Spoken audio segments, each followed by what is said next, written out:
My name is Boyd Varty. I think of myself as an artist of experience. My passion is to create transformational experiences for myself and others as a way to explore what it means to truly live. My central exploration is to live on what I would call the track of your life. To me, this is to live courageously towards the discovery of what you are called to and to what life asks of you. So much of how I live has been informed by my passion as an animal tracker. I'm following the trail of my own life and reporting back. This show is a daily broadcast from a treehouse on the Londolozi Game Reserve in the wild eastern part of South Africa. Londolozi is a 14,000 hectare wilderness reserve adjacent to the Kruger National Park. The land is home to lion, leopard, rhino, elephant and buffalo, as well as a variety of other animals. I am your host, Boyd Varty.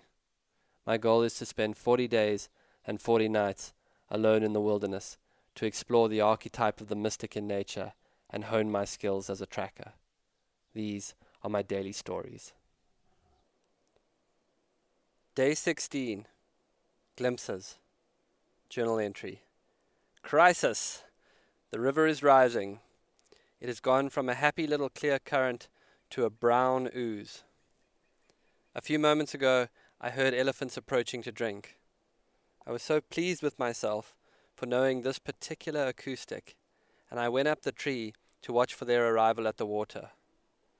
And then I saw it. Raymond, the weird baboon log that watches over the camp, and who I superstitiously believe keeps baboons away, was stranded on a shrinking island in the center of the stream. "Raymond! Raymond!" I called. "Raymond! You gotta get out of there, buddy! Raymond!" Every night in my dreams I see you, I feel you.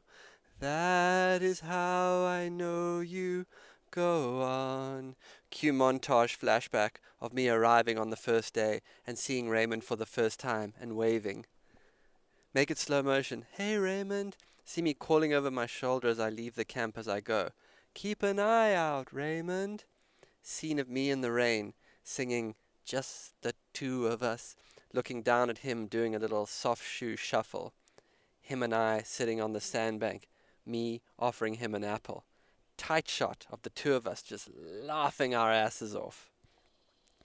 I had real thoughts about staging a rescue. It would be like an Onion headline.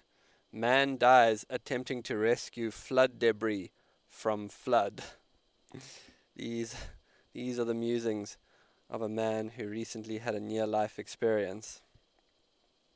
Some things are quite easy to talk about, and it feels good to tell you what happened. Making notes makes me pay attention, to look deeply and to sense how I'm feeling all the time. I could tell you about how on my run I cut the tracks of a big male lion who had walked after the rain. Huge saucer-sized pug marks in wet soil that only made them look bigger. The whole run was derailed in a good way, and I followed for the next 2 hours. Followed him down hippo paths and across huge green grass clearings. Eventually I lost the tracks into the river, and then I had the real run, because I was now miles away from the camp. It's easy to tell you how strangely therapeutic I find pot washing, and how weirdly OCD I am about where things go in the camp. How I have a branch of a tree for my raincoat, and how committed I've been to trying to dry wet matches on the top of a dark trunk. But it can be harder to tell you about other experiences that are as deep. In fact, in some ways much more so. Experiences that are characterized by what's not happening. And I guess I'm not the first on these shores where the fingers pointing to the moon are not the moon, in the realms of equanimity, or as they say in Zen, emptiness. Yesterday, after the sun came out briefly, I shed my layers like a moth emerging from a cocoon. The storm was still forefront in my mind. I call my systems for rainstorms the phyllo pastry. What I do is I put on an ankle-length dry as a bone coat, then I wrap myself in a wet blanket, then roll up in a tarp. Boom! You're Amsterdam, and your levees will not be breached for at least the first 15 minutes of a rainstorm. Anyway, the sun came out, and I was lying on the deck drying out, just staring up into those beautiful dark branches, blades of light coming down around me. I was tired after the night before, and I felt myself relaxing. I was breathing very slowly, and for a moment, an absolute stillness came over me. I was gone, lost into awareness. No Boyd, no time. I was staring into a tree, but it could have been any scene. It could have been a beggar girl on a New Delhi corner. It could have been your annoying great aunt at Thanksgiving. It could have been the way you remember the one you loved just getting out of the car after they dumped you. It could have been anything, because the scene was dancing for a second inside the real truth. And the real truth was a totally impersonal sentience. Glimpses. What you are looking for is what is looking. I would like to abide there. I told you it would be hard to talk about. I don't say this lightly, and I make no claims. I'm just telling you what happened, because that's the deal I made with myself, and I will honor that. In Zen, there are all these levels of mystical experience in meditation that the Rōshis have mapped. The highest level being, strangely, ordinariness. Not extraordinary, ordinary. And if you actually look around, that starts to make total sense. Miraculously, I perceived the ordinariness. That has certainly been my experience out here.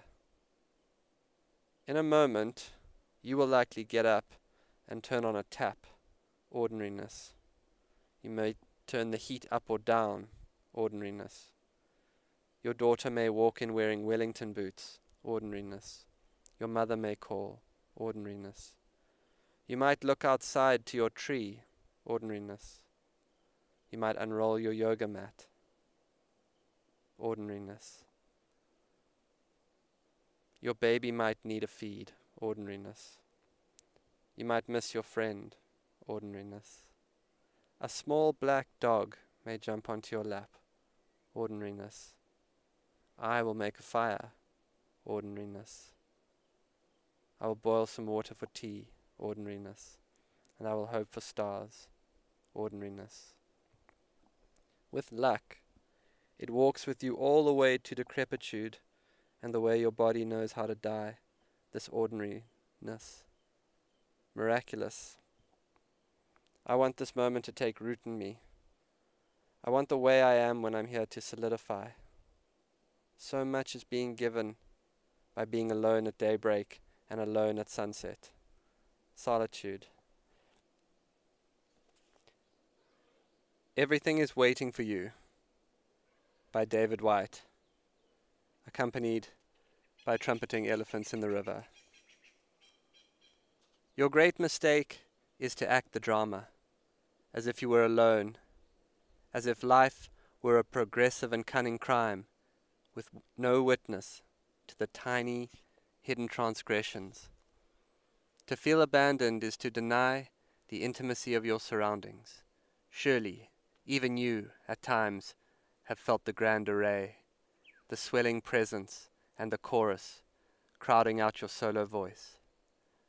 You must note the way the soap dish enables you, or the window latch grants you freedom. Alertness is the hidden discipline of familiarity. The stairs are your mentor of things to come. The doors have always been there to frighten and invite you.